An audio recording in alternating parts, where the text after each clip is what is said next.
Welcome to Working Smarter, Concise Compliance Conversations featuring Wendy Rubis, sponsored by VillageMD, primary care physicians, practice medicine the way you've always wanted, data, resources, and clinical decision support to care for your patients inside and outside the exam room.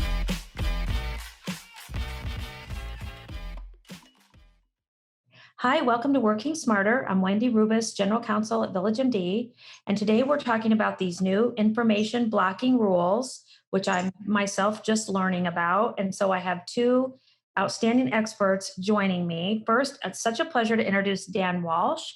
Hi, Dan. Hi, great to be here. Dan is our new Chief Information Security Officer, already a great friend of the legal department. So Dan, we're so thrilled you're here. Thank you. And we also have Nick Merker, and Nick is a lawyer at one of our firms, Ice Miller, and he's also an information security professional. Nick, I actually don't exactly know what all of the letters mean, but I know they're impressive. Yeah, thank you so much for having me. We really appreciate your help getting up to speed on this rule. So our goal today is just to give you an overview of what these information blocking rules are. And even for myself, I had to learn. So I think a good way to start the conversation is to take a step back and look at how this relates to HIPAA and the problem of sharing information. It's hard to remember now, but in the 80s and 90s, two things were happening, converging.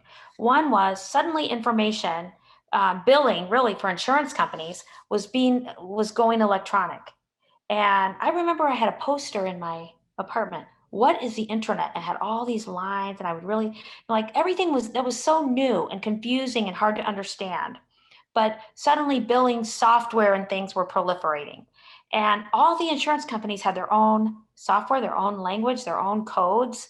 And so there was this movement to regulate insurance and standardize the Tower of Babel, which had all these different languages, standardize and put it into one common language. And so HIPAA was really insurance regulation. That's why the P in HIPAA, people think is privacy, but it's not. The P is portability, Health Information Portability and Accountability Act. And it was this vastly overdue idea of a common vernacular.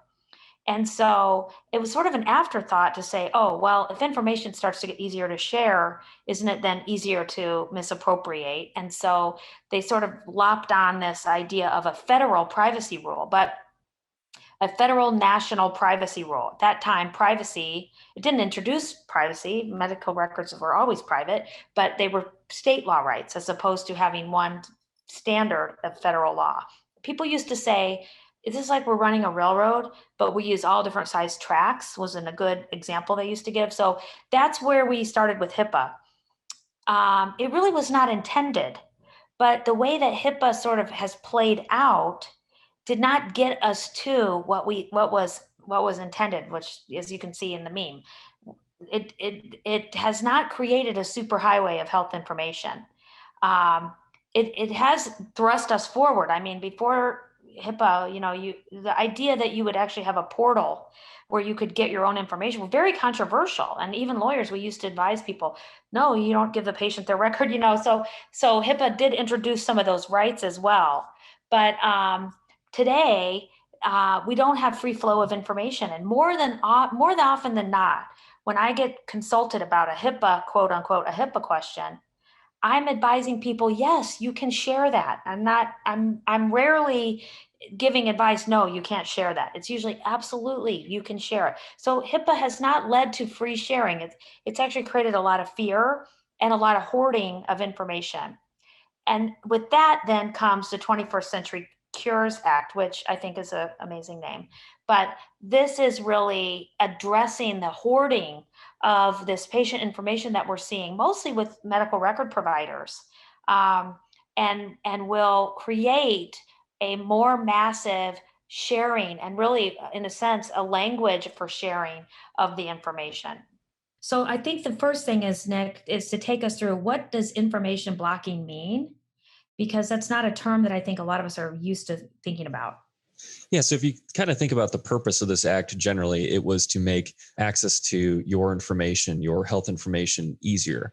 And information blocking is, as it says on the slide, restricting access, exchange, or use of health information for transitions between certified technologies. So generally, any activity that would make it harder for a patient to get at their health information is information blocking. And it's the same for providers as well. We want to make it easy to transfer information from provider to provider. And if there's some process or some non-standard health IT you're implementing that makes that more difficult, that might be information blocking. It's just so broad the way they've defined it. I think the examples are helpful. And so some of them relate to the design, like if things are restricted, and I'm looking at this language, if the access or exchange is restricted. And is that like the big example is Epic, which we know was very vocal against this rule. They have a lot of information, but they don't make it easy to share. Is that sort of what they're getting at there? Yeah, let me go through a couple of very quick examples. So the Office of the National Coordinator that kind of created this rule is talking about how the assessment of this will be very fact specific because it is a gray area. But the rule itself does give you some examples. One of the examples is if you are going to charge someone $200 to get at their patient information and it only costs you $5 in cost, then that would be information blocking. You're making it cost prohibitive for that patient to say, hey, I would like to get at my information. Another way would be in the rule itself as an example, if you make it just very, very difficult for a patient to get at their information or a provider to get at their information, where you're giving it to them in a non-standard format. Like let's say you give them a PDF file that is not searchable and it just has all of the information dumped on it in a way that's incomprehensible. That's going to be information blocking. Anything where you look at it and say, yeah, you could have done this in an easier way is going to be information blocking. Well, one of the things, Nick, that happens to our providers is if they switch medical records, we go through such a rigmarole to get the data from that one to them. Is that an example of something that should be easier?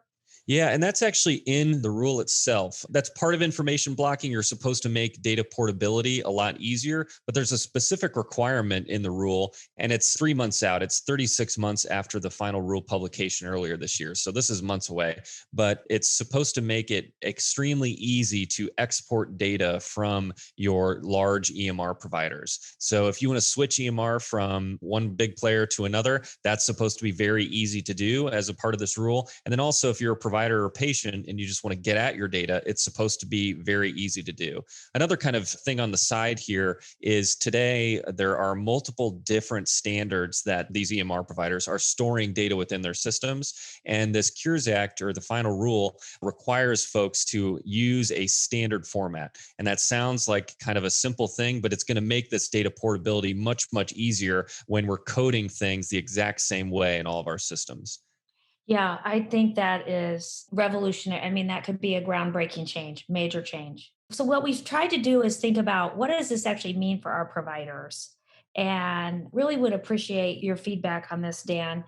As I'm thinking about it, as it relates to the patients. So, patients are going to have the right then to, instead of like, I was thinking about in old days, we would give patients the paper records.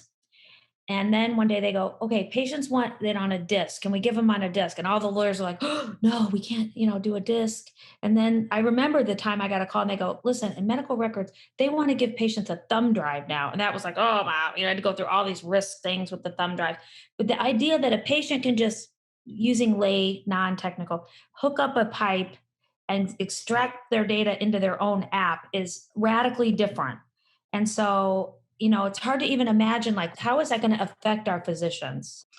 Hopefully, if technology does our job right, it won't impact them too much. Essentially what the requirement is really around what's called API technology. Yeah. So it's creating what's called an open API, which is essentially a fancy term for a piece of technology that allows disparate systems or technologies to talk to each other. And so on the technology side, we want to make sure that we're building that in a very secure manner. So, that information can be shared securely. One of the big impacts is our physicians who either employed or some of our independent physicians obviously have a medical record provider. Yep. So will patients go, I want to download my record. They'll have to work with the medical record provider. The provider is going to have to make that available to them, I guess. Yeah. So what will happen is all these different providers will have to go through that same process that I laid out of creating those open APIs, those open technology components that allow patient choice apps and other types of technologies to hook up and exchange that information. Yeah. So this is another thing I was thinking about, Dan, is, and for our listeners, if you saw the Seinfeld episode where the doctor wrote something nasty about Elaine in the record.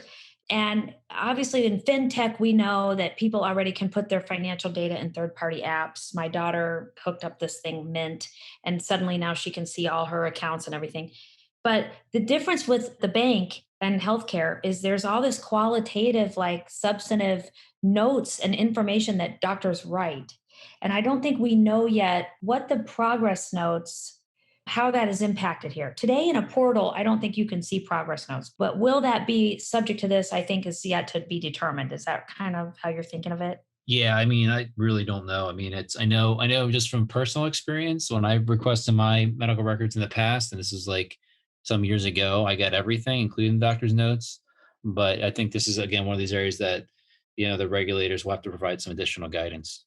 But it might mean with our providers that when you're writing your note, you have to assume that could go right out in someone's app and they could see that maybe much more quickly or right away. I mean, we just don't know. Right now in a portal, I think you get basically like a face sheet. You don't always get all the information through a portal. So that's an area that I'm not sure and I'm unclear exactly how that's going to work. But the other big area that I think will have an impact is just in terms of population health management. We encounter barriers all the time in getting information from other parts of the continuum of care, whether it's nursing home, whether it's home health, sharing information across the continuum.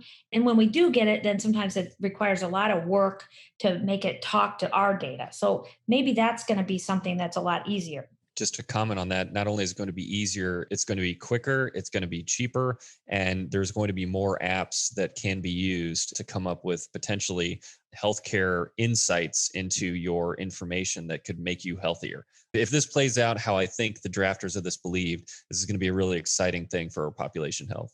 I mean, right now, that is such a proprietary, how many vendors do you run across that say, oh, we drive analytics and insights? But the key is like only on the data they have. There's no flow of data for that. So I think that could be just a transformational change. And I think it'll change fast once this becomes available. So there's a lot in here for IT developers. And we know, we don't want to touch on this with too much detail, but Nick, can you just give us a high level how this changes the development process for health IT? Yeah, going back to the purpose of the rule again, one of the things that ONC really wants to see happen with this is a marketplace of health apps. And the health IT developer requirements really feed into that. There's two items that I'm going to touch on. One is the requirement of open APIs. So all these major EMR systems are going to have to publish application programming interfaces or the way to get at information within these applications. They're going to have to make that publicly available, explain how it works. And then the second thing is patients can go in and say, Nick Merker wrote an application called the Nick app. I want to give the Nick app access to my data within your system. And then directly inside of that large EMR, they're going to have to make that process available to the patient so they can hook in my little application to this EMR. It's going to be really exciting when that starts to unfold. Right. Okay. So that's a big change for developers. And I think for our listeners, that's just something to be aware of. I think lastly, people are going to be wondering, when is this effective? As it turns out, that's not an easy question to answer. So Nick, can you explain a little bit about how the effective dates roll? This has like a rolling effective date, as I understand it. Yeah, so I could probably spend 20 minutes just talking about when this comes into effect because there are all sorts of different items and their effective dates. Some are 36 months out from that April 21 date of publication. Some are 24, some are 6, some are 12. But the reason that it's kind of difficult to know exactly when this stuff is going to come into effect is because the current pandemic situation has created new enforcement discretion. So, for example, the information blocking was supposed to come into effect 6 months months after the publication date in April. However, they have added a 3-month enforcement discretion on top of that. So you're looking at next year now because of the pandemic and the understanding that this is going to be more difficult to implement.